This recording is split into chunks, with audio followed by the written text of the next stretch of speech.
আরিয়ানকে থাপ্পড়টা আমি খুব জোরেই মেরেছি, যার ফলে ৫ আঙুলের দাগ ওর ফর্সা গালে স্পষ্টভাবে দেখা যাচ্ছে। আমি ভয়ে গুটিসুটি মেরে এই কোণে দাঁড়িয়ে আছি। আসলে আমি চাইনি ওকে থাপ্পড় মারতে। হঠাৎ কী যে হয়ে গেল, নিজেকে ধরে রাখতে পারলাম না। কোনো রকম ভয়কে জয় করে অমতা অমতা করে বললাম, মানে ভুল হয়ে গেছে, সরি, আমি জেনে শুনে তোমাকে থাপ্পড় মারিনি, আমাকে মাফ করে দাও প্লিজ, এই কথাটা মা বাবাকে বলো না। এই বলে হাত জোর করে দাঁড়িয়ে আছি। আরিয়ান তখনও আমার দিকে চোখ লাল করে তাকিয়ে আছে। আমিও হাত জোর করে দাঁড়িয়ে আছি। হঠাৎ আরিয়ান আমার দিকে তেড়ে আসে, হাত তুলে চড় মারার জন্য। আমি তৎক্ষণাৎ চোখ বন্ধ করে মুখ অন্যদিকে ফিরিয়ে নেই, কিন্তু আরিয়ান হাত তুলেই রুখে দাঁড়ায়। ব্যাপারটা বুঝতে কয়েক সেকেন্ড লেগে গেল। চোখ খুলে দেখে আরিয়ান দাঁড়িয়ে আছে আমার দিকে তাকিয়ে। আমার চোখের কোণে জল। রাগী সুরে আরিয়ান বলে, আমাদের খানদানে বউদের মারার প্রচলন নেই, তা না হলে বুঝিয়ে দিতাম আমাকে থাপ্পড় মারার ফল কি। তবে তুমি কাজটা ভালো করনি, তুমি আমাকে আঘাত করনি, বরং তুমি আমার মান সম্মান, এমনকি আমার ইগোতে আঘাত করেছ। তুমি আমাকে কি ক্ষমা করবে? বরং আমি তোমাকে ক্ষমা করব না, কারণ আমি কোনো অন্যায় করিনি। আমার অধিকার আছে সম্পূর্ণভাবে তোমার ওপর। আমি তোমাকে জোর করে নয়, ভালোবেসে কাছে টানতে চেয়েছি, কিন্তু তুমি বারবার আমাকে অপমান করছ। এভাবে সংসার হয় না। আমি কিছু বলবো না তোমাকে, ডিসাইড করো তুমি নিজে, তুমি কি করবে, তোমার কি মন চায়। আমি এখন অফিসে যাব, রাতে এসে উত্তরটা যেন পাই। এই বলে ফ্রেশ হতে ওয়াশরুমে চলে গেল। কিছুক্ষণ পরে সে রেডি হয়ে অফিসে চলে গেল। নাস্তা পর্যন্ত করেনি। আমার উপর রাগ করে আরিয়ান যাওয়া পর্যন্ত আমি ওখানেই দাঁড়িয়েছিলাম। আরিয়ান যা বলল শুধু শুনে গেলাম, কোনো উত্তর দিতে পারিনি। কারণ সত্যি আজ আমি অন্যায় করে ফেলেছি। আমার উচিত হয়নি ওকে থাপ্পড় মারা। আজ ওর জায়গায় অন্য কেউ হলে আমাকে মেরে বাড়ি থেকে বের করে দিত, কিন্তু আরিয়ান সেটা করেনি। আর আমাকে কি ডিসাইড করতে বলে গেল কিছুই বুঝতে পারছি না। রাতে আসলে কি উত্তর দেব জানি না। সকালে আমিও নাস্তা করলাম না। সারাদিন শুধু সকালের ঘটনা ভেবে কাটিয়ে দিলাম। দুপুরে খেতে বসেও চিন্তার কারণে ঠিকমতো খেতে পারলাম না। খাবারে পানি ঢেলে চলে আসি। রাত ৮টার দিকে আরিয়ান অফিস থেকে ফিরল। রুমে এসে ফ্রেশ হয়ে সোফায় বসে আছে। প্রতিদিন আসলে আমার সাথে নিজে থেকেই কথা বলে, কিন্তু আজ কোনো কথা বলছে না। অন্যায় যখন নিজে করেছি তাই বাধ্য হয়ে কথা বললাম। আমি বললাম, রাত হয়েছে, খাবে না? আরিয়ান বলে, খিদে নেই আমার। আমি বললাম, সকালে তো নাস্তা না খেয়ে চলে গেছ, অফিসে খেয়েছিলে? আরিয়ান বলে, মন চায়নি, আর খিদেও ছিল না, তাই খায়নি। আমি বললাম, না খেয়ে থাকলে শরীর খারাপ করবে, আমি খাবার গরম করছি, চলো খাবে। আরিয়ান বলে, আমার খিদে নেই বললাম তো, সকালে কিছু বলে গিয়েছিলাম মনে আছে? আমি বললাম, মনে আছে, তবে কি ডিসাইড করতে বলেছে সেটা জানি না। আরিয়ান বলে, আমি বলেছি তোমার কি ইচ্ছে, তুমি কি চাও, এভাবে তো জীবন চলে না। আমি বললাম, মানে বুঝলাম না, যদি একটু বুঝিয়ে বল ভালো হয়। আরিয়ান বলে, তুমি আমাকে স্বামী হিসেবে না মেরে রেখেছ, কোনো কিছুতেই আমি নেই। তাহলে এই নামের স্বামী হয়ে লাভ কি? তোমাকে কাছে পাবো না, তোমাকে ছুতে পারবো না, তোমার সাথে মন খুলে দুটো মনের কথা বলতে পারবো না। যদিও তোমাকে ভালোবেসে কিছু করতে চাই, তাহলে তুমি আমাকে চড় মারবে। দেখো, আজ পর্যন্ত আমার মা বাবা কোনোদিনও আমার গায়ে হাত তোলেনি, কিন্তু তুমি আজ সকালে যা করেছ এটা আমি ভুলতে পারছি না। এভাবে জীবন চলে না। আমি কি বলতে চাইছ বুঝতে পারছ? আমি অবাক হয়ে তাকিয়ে আছি ওর মুখের দিকে।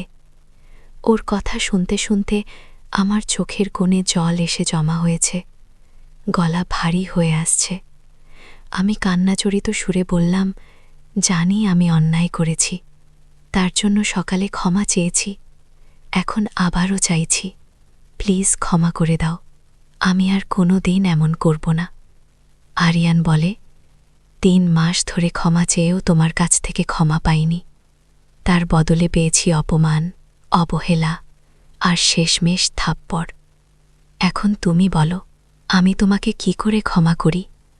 তোমার বিচারে কি বলে? আমি চুপ করে আছি, কারণ ওর প্রশ্নের কোনো উত্তরই নেই আমার কাছে। আরিয়ান বলে, ভাবো, যত সময় লাগে নিয়ে নাও, তবে আমার সঠিক উত্তর চাই। রাত অনেক হয়েছে, আমাকে ঘুমাতে হবে, কারণ কাল অফিসে মিটিং আছে। আমি বললাম, খেয়ে ঘুমালে ভালো হতো না? না খেলে যে শরীর খারাপ করবে। আরিয়ান বলে, তুমি বলেছিলে না, একতলার ছাদ থেকে পড়লে মানুষ মারা যায় না? এখন আমি বলছি, একদিন না খেলে আমিও মরব না। আচ্ছা, একটা কথা বলতো আমাকে, নিয়ে কেন এত ভাবো? এবার কি উত্তর দেব আমি? আমি বললাম, আমার খিদে পেয়েছে। আরিয়ান আমার কথায় মুচকি হেসে বলে, তোমার খিদে পেয়েছে? ভালো কথা, তাহলে যাও খেয়ে আসো। আমি বললাম, তুমি না খেলে আমিও খাব না। আরিয়ান বলে, দরদ হচ্ছে আমার জন্য? সরি, আমার সাথে তোমার আমার কোনো ভাগ নেই। খিদে পেলে খেয়ে আসতে পারো, আমাকে ডিস্টার্ব করো না। এই বলে আরিয়ান শুয়ে পড়ল। বুঝলাম ও এখনও আমার ওপর রেগে আছে, তাই আর কিছু বললাম না। আমিও না খেয়ে শুয়ে পড়লাম, কিন্তু দু চোখের পাতায় ঘুম নেই। আরিয়ানের কথার অর্থ আমি ভালো করেই বুঝতে পারছি, কিন্তু এই বিয়ে যে হবার নয়। দুই ফ্যামিলি আমাদের দুজনকে নিয়ে অনেক খুশি। সবাই জানে আমাদের মাঝে ভালো সম্পর্ক। আমার শ্বশুর শাশুড়ি আমাকে মেয়ের মতো আগলে রাখে। তাদের বিশ্বাস কি করে ভাঙব? আলাদা হওয়া মানে সব কিছু প্রকাশে আসা। এটা কি উচিত হবে? যে ঘটনা আমার আর আরিয়ানের মাঝে সীমাবদ্ধ, সেটা যখন সবাই জানতে পারবে তখন কি হবে? আমার বড় ভাই আরিয়ানকে ছাড়বে না। কেন যে রাগের মাথায় থাপ্পড় মারতে গেলাম জানি না। এসব ভাবতে ভাবতে একসময় ঘুমিয়ে পড়লাম। সকালে ঘুম থেকে উঠে দেখি আরিয়ান নেই। ঘড়ির দিকে তাকিয়ে দেখি 10টা বাজে। আরিয়ান অফিসে চলে গেছে। নাস্তা খেয়েছে কিনা কে জানে। ভাবলাম শাশুড়ি মাকে জিজ্ঞেস করব আরিয়ান নাস্তা খেয়েছে কিনা। আবার ভাবলাম জিজ্ঞেস করাটা কি উচিত হবে? উনি আবার কি ভাববে কে জানে। তাই হারুকাঠাকে জিজ্ঞেস করলাম। তিনি বলেন, না মামনি, ছোট বাবা তো নাস্তা না খেয়ে অফিসে চলে গেছে। শুনে খুব খারাপ লাগলো। আমার জন্য লোকটা 2 দিন ধরে না খেয়ে আছে। শত হলেও সে আমার স্বামী, তাই আমিও খেলাম না। সারা দিন না খেয়ে কাটিয়ে দিলাম। রাত 8টার দিকে আরিয়ান অফিস থেকে ফিরল। বাড়িতে প্রবেশ করতে হারু কাকার সাথে দেখা। আরিয়ান জিজ্ঞেস করে, হারু কাকা, তানিশা খেয়েছে? হারু কাকা বলে, না ছোট বাবা, মামনি তো আজ 2 দিন ধরে কিচ্ছু খাচ্ছে না। কি হয়েছে বাবা? আরিয়ান বলে, কিছু না, আমি দেখছি, তুমি যাও শুয়ে পড়ো। এই বলে আরিয়ান রুমে চলে আসে। দেখে আমি শুয়ে আছি। আরিয়ানকে দেখে আমি উঠে বসি। দুজনেই চোখাচোখি। আরিয়ান কিছু না বলে ফ্রেশ হতে চলে গেল। আমি ওর জন্য নাইট ড্রেস বের করে রাখলাম। ফ্রেশ হয়ে এসে নাইট ড্রেস পরে নেয়। তারপর আমার দিকে তাকিয়ে বলে, তুমি খেয়েছ?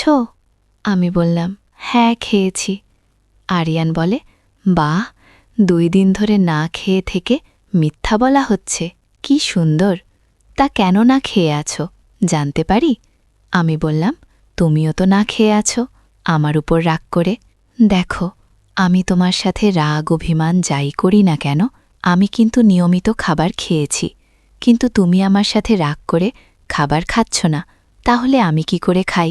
আরিয়ান বলে, তাই বুঝি, আমি না খেলে তুমি খাবে না?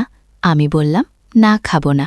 আরিয়ান বলে, আমি না খেলে তুমিও খাবে না, তার মানে আমি যদি তোমাকে আদর করি তাহলে তুমি আমাকে করবে কি, তাই তো? আমি বললাম, এটা আবার কেমন কথা?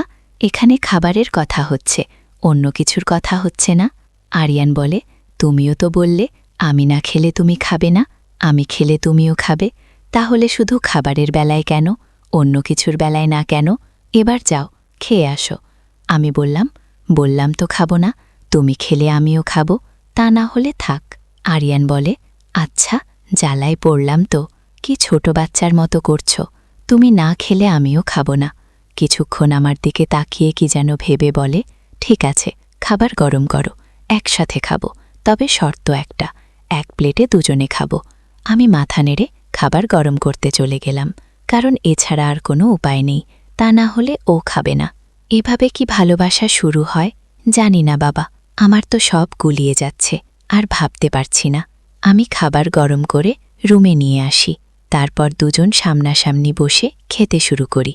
আরিয়ান প্রথমে আমাকে খাইয়ে দেয়, আমি আপত্তি জানাই, কিন্তু আমার কথা কোথায় চলে। খাবার শেষ করার পর এখন ঘুমানোর পালা। আজ আরিয়ান সোফায় নয়, খাটে ঘুমাবে বলে বসে আছে। আমি দাঁড়িয়ে আছি। আরিয়ান বলে, রাত হয়েছে, ঘুমাতে আসো। আমি বললাম, তুমি কি খাটে ঘুমাবে? আরিয়ান বলে, হ্যাঁ, কেন? আমি কি এখানে ঘুমাতে পারি না? আমি বললাম, কেন নয়, তুমি এখানে ঘুমাও, আমি না হয় সোফায় ঘুমাই। এই বলে আমি সোফায় ঘুমাতে চলে যাই। আরিয়ান বলে, কেন, এখানে ঘুমালে কি হয়? আমি বললাম, না, আমি এখানে ঠিক আছি। আরিয়ান বলে, আমি কখন বললাম তুমি ঠিক নেই? আমাকে থাপ্পড় মেরে তো দিব্যি আছো। আমি বললাম, এক কথা কেন বারবার বলছো? আমি মাফ চেয়েছি। কিন্তু আরিয়ান বলে, আমিও চেয়েছিলাম। কই, তখন তো তুমি আমাকে মাফ করনি, আরও বারবার আমাকে মনে করাতে। ভাবো আমার কেমন লাগতো। ওর কথায় আমি মাথা নিচু করে বসে আছি। আরিয়ান উঠে এসে আমার হাত ধরে মেঝেতে বসে পড়ে, আমার চোখে চোখ রেখে বলে, জীবনে চলার পথে একজন সঙ্গী অবশ্যই দরকার, যার সাথে তুমি তোমার মনের কথা শেয়ার করবে, যার সাথে থাকলে তুমি নিজেকে নিরাপদ মনে করবে, যার ভালোবাসা তোমার প্রতিদিন সুখময় হবে।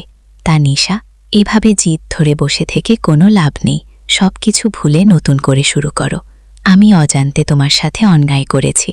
আমি জানি তুমি আমাকে মাফ করতে পারছো না, কিন্তু আমি তোমাকে ভালোবাসি। তুমি বলেছ জোর করে ভালোবাসা হয় না। আমি জোর করব না তোমাকে। তুমি চাইলে সম্পর্ক এখানে শেষ করতে পারো, আমি বাধা দেব না। আমি বললাম, তুমি আমাকে ভালোবাসো? আমি চলে গেলে থাকতে পারবে? হঠাৎ মুখ দিয়ে এ কথা বেরিয়ে আসে, সে আমার। তার মানে কি ওর প্রতি দুর্বলতা কাজ করছে আমার? আরিয়ান বলে, জানি না, তবে অনেক কষ্ট হবে আমার তোমাকে ছাড়া থাকতে। আর কথা নয়, চলো ঘুমাবে, কথা দিচ্ছি, তোমাকে কিচ্ছু করব না। এই বলে আমার হাত ধরে নিয়ে এসে শুয়ে দেয়, মাঝে বালিশ দিয়ে দেয়। সত্যি, মানুষটা যতটা খারাপ ভেবেছি ততটা খারাপ। কিন্তু না, এটা আমি বুঝতে পারছি, আরিয়ানের প্রতি আমার দুর্বলতা আছে। তা না হলে ও যখন সম্পর্ক শেষ করতে বলছে, তখন কেন আমার এত খারাপ লাগলো? কেন ও না খেয়ে থাকলে আমার কষ্ট হয়? কেন আমি ওর জন্য দুদিন না খেয়েছিলাম? কেন ওকে থাপ্পড় মেরে নিজে ব্যথা অনুভব করছি? তাহলে কি আমি ওকে ভালোবাসি? আমি আরিয়ানকে নিয়ে ভেবে যাচ্ছি, আর আরিয়ান গভীর ঘুমে তলিয়ে গেছে। জানি না কি মনে করে আমি ওর মাথায় হাত রাখি। আরিয়ান ঘুমের ভান ধরেছিল, আমি জানি না। আমি মাথায় হাত রাখতেই চোখ খুলে মুচকি হাসল, কিন্তু কিছু বলল না। এক সময় দুজন ঘুমিয়ে পড়লাম। সকালে ঘুম ভাঙতেই ঘড়িতে দেখি সকাল 7:30 বাজে। আরিয়ান তখনও ঘুমাচ্ছে। আমি ওর দিকে অপলক দৃষ্টিতে তাকিয়ে আছি। আজ কেন জানি সব কিছু অন্যরকম লাগছে, মনটাও ফ্রেশ মনে হচ্ছে। এটা কি ভালোবাসার লক্ষণ? ওর দিকে তাকিয়ে থেকে এটা সেটা ভেবে যাচ্ছি। হঠাৎ আরিয়ানের ঘুম ভেঙে যায়। আমি দ্রুত সরতে গিয়েও ধরা পড়ে যায়। ঘুমন্ত অবস্থায় আরিয়ান আমার দিকে তাকিয়ে আছে। ব্যাপারটা বুঝতে ওর কিছুক্ষণ সময় লাগল। আরিয়ান বলে মুখের ওপর, ঝুঁকে কি দেখছিলে? আমি বললাম, কই কিছু না, আমি কেন শুধু শুধু তোমাকে দেখতে যাব? আরিয়ান ঘুম জড়ানো সুরে বলে, মিথ্যে বলছো কেন? আমি তো স্পষ্টভাবে দেখলাম তুমি আমাকে দেখছিলে। বল, কি দেখছিলে? আমি কথা ঘোরানোর জন্য বললাম, তোমার অফিসের জন্য লেট হয়ে যাচ্ছে। এই বলে উঠতে যাব, তখনই আরিয়ান আমার হাত ধরে বলে, কোথায় যাচ্ছ? আমি বললাম, নাস্তা রেডি করতে। আরিয়ান আমার হাতের দিকে লক্ষ্য করে আমার হাত ছেড়ে দিয়ে বলে, সরি, তোমার হাত ধরে ফেললাম। এই বলে ফ্রেশ হতে চলে গেল। যাওয়ার আগে পিছন ফিরে আমাকে দেখল একবার। আমার হাত ছেড়ে দেওয়াতে যে আমি ক্ষুণ্ণ হয়েছি সেটা স্পষ্টভাবে বোঝা যাচ্ছে আমার মুখে। আরিয়ান বুঝতে পেরে মুচকি হেসে ওয়াশরুমে চলে গেল। আমি চলে গেলাম নিচে। সবাই একসাথে বসে নাস্তা করলাম। তারপর আরিয়ান বিদায় জানিয়ে অফিসে চলে যায়। আরিয়ান অফিসে চলে যেতেই ওকে নিয়ে ভাবনায় বসলাম। আমি থাপ্পড় মারার পর থেকে কেমন যেন মায়া কাজ করছে ওর ওপর। তাহলে কি ওকে আমি, না, এটা কি করে সম্ভব? এত সহজে অতীত ভুলে যাব? সেই ঝড় বৃষ্টির রাত, যে রাতে আরিয়ান আমাকে নিজের মতো করে ভোগ করেছিল, আমাকে মেলেছিল, ভুলিনি আমি সেই রাত। এভাবে সারাদিন এটা সেটা ভেবে কাটিয়ে দিলাম। রাত ৮টার দিকে আরিয়ান অফিস থেকে ফিরল। ফ্রেশ হয়ে খাবার খেতে খেতে 10টা বেজে যায়। কারণ অফিস থেকে আসা মাত্রই মা বাবার সাথে আগে দেখা করে সারাদিনের অফিসের কাজের হিসেব বাবাকে দেয়। এটা প্রতিদিনের রুটিন, বাবা মায়ের অভ্যেস। ওনারা রাত ৮টার আগে ডিনার করে ফেলে। তাই আমি আর আরিয়ান একসাথে ডিনার করি। 10টার সময় ডিনার করে দুজনেই ঘুমাতে রুমে এলাম। আরিয়ান ঠিক আগের দিন রাতের মতো মাঝখানে বালিশ দিয়ে রেখেছে। আমাকে বলে, কাল রাতে ঘুমাতে কোনো অসুবিধায় হয়নি তো তোমার? আমি বললাম, না, কোনো সমস্যা হয়নি। আরিয়ান বলে, বেশ, রাত অনেক হয়েছে, এসো ঘুমাবে। আমিও চুপচাপ গিয়ে পাশে শুয়ে পড়লাম। আজ আরিয়ান অন্যদিকে ফিরে নয়, আমার দিকে চেয়ে আছে অপলক দৃষ্টিতে। আমি বললাম, অমন করে কি দেখছ? আরিয়ান বলে, তোমাকে। আমি বললাম, মনে হচ্ছে আজ প্রথম দেখছ। আরিয়ান বলে, ভালোবাসার মানুষটা এমনই হয়, যত দেখি ততই দেখতে মন চায়। আমি বললাম, তাই বুঝি? আমি তো তোমাকে থাপ্পড় মেরেছি, তারপরেও কি তুমি আমাকে ভালোবাসো? আরিয়ান বলে, আমি তো আর তোমার মতো পাথরের তৈরি না, একটা থাপ্পড়ের জন্য গো ধরে বসে থাকব। আর যাকে ভালোবাসা যায় তার শত অন্যায়ও ক্ষমা করা যায়, কিন্তু তুমি আমাকে ভালোবাসো না, তাই ক্ষমাও করতে পারছো না। আমি বললাম, তাহলে তুমি আমাকে ক্ষমা করে দিয়েছ? আরিয়ান বলে, না, দেইনি। আমি বললাম, এই যে এখন বললে ক্ষমা করা যায়। আরিয়ান বলে, করা যায় বলেছি, ক্ষমা করে দিয়েছি এটা তো বলিনি। অজান্তে অন্যায় করেও ক্ষমা পাইনি, আর তুমি জেনে শুনে অন্যায় করেছ, তাহলে ক্ষমা কি করে করি বলো তো? তবে আমি চাই না এসব ব্যাপারে মা বাবা জানুক, জানতে পারলে মা বাবা খুব কষ্ট পাবে। আমি বললাম, সরি, আসলে আমার উচিত হয়নি তোমাকে থাপ্পড় মারা, আবারও ক্ষমা চাইছি, আর প্রমিস করছি কখনো এমন করব না। আরিয়ান বলে, সরি, পারলাম না তোমাকে ক্ষমা করতে। তুমি আমার স্ত্রী বলে রক্ষে পেলে, তোমার জায়গায় যদি অন্য কেউ হতো তাহলে আমি জানি না তার সাথে আমি কি করতাম। রাত অনেক হয়েছে, আর কথা না বাড়িয়ে ঘুমিয়ে পড়ো। এই বলে আমার হাত ধরে নিয়ে এসে শুয়ে দেয়, মাঝে বালিশ দিয়ে দেয়।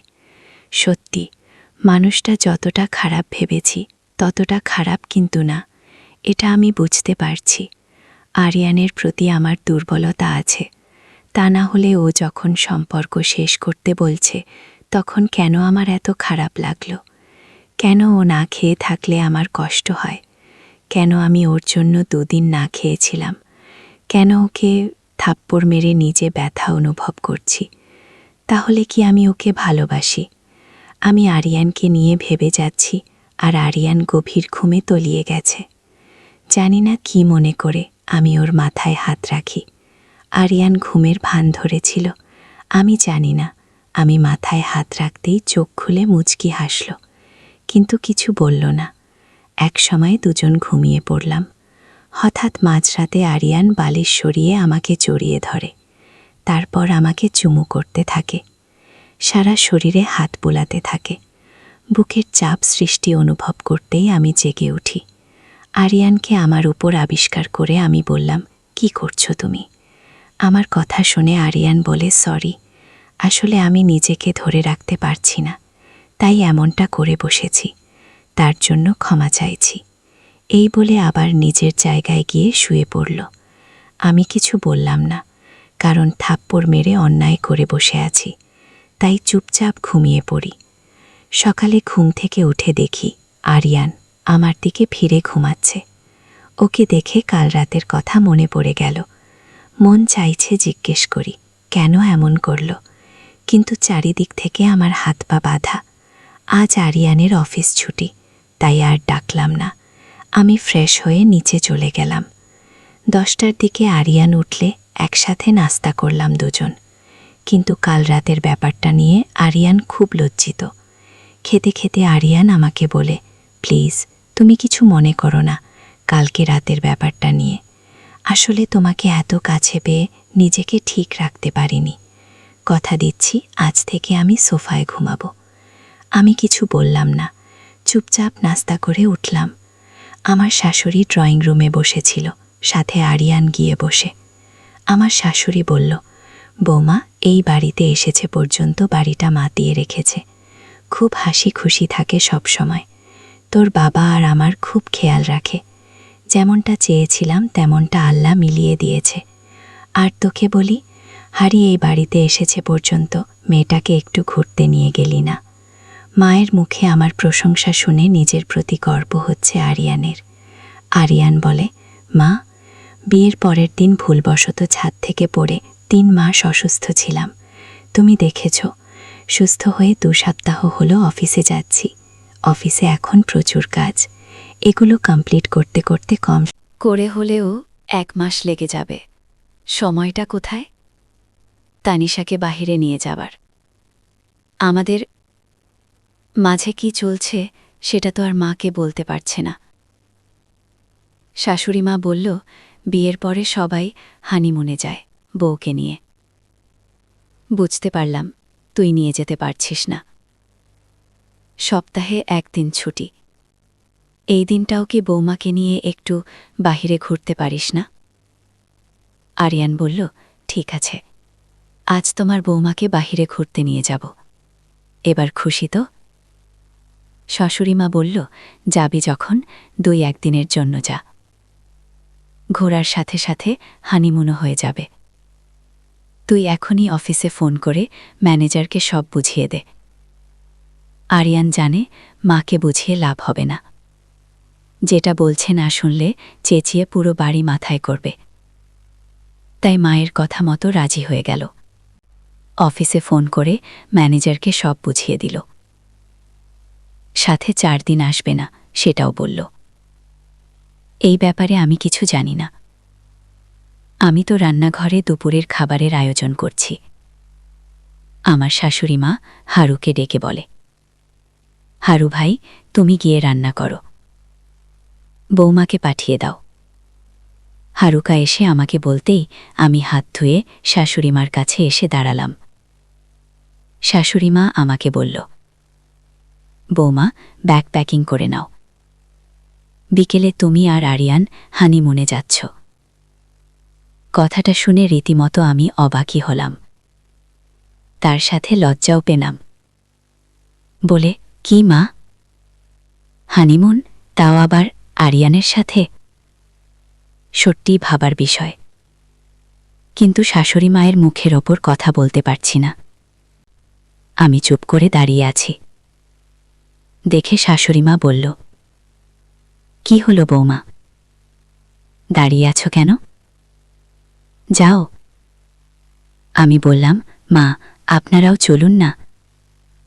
শাশুড়িমা হেসে বলে, পাগলি মেয়ের কথা শোনো, হানিমুনে স্বামী স্ত্রীরে যায়, সেখানে আমরা বুড়াবুড়ি যেয়ে কি করব?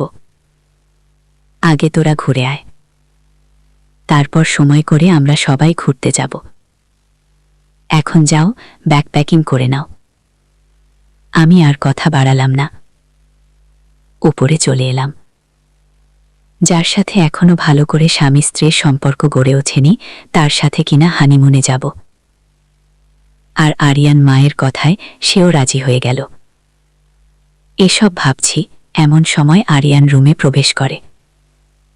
আমি বসে আছি দেখে আরিয়ান বলে, কি হলো, বসে আছো কেন? যাওয়ার জন্য সবকিছু রেডি করো। আমি বললাম, মাকে না করলে হতো না। আরিয়ান বলে, মা তো আর জানে না আমাদের ভেতর কি চলছে। আমি চাই না ওনারা আমাদেরকে নিয়ে টেনশনে থাকুক। তাই বলছি, রেডি হয়ে নাও, বিকেল 5টার দিকে বেরোব।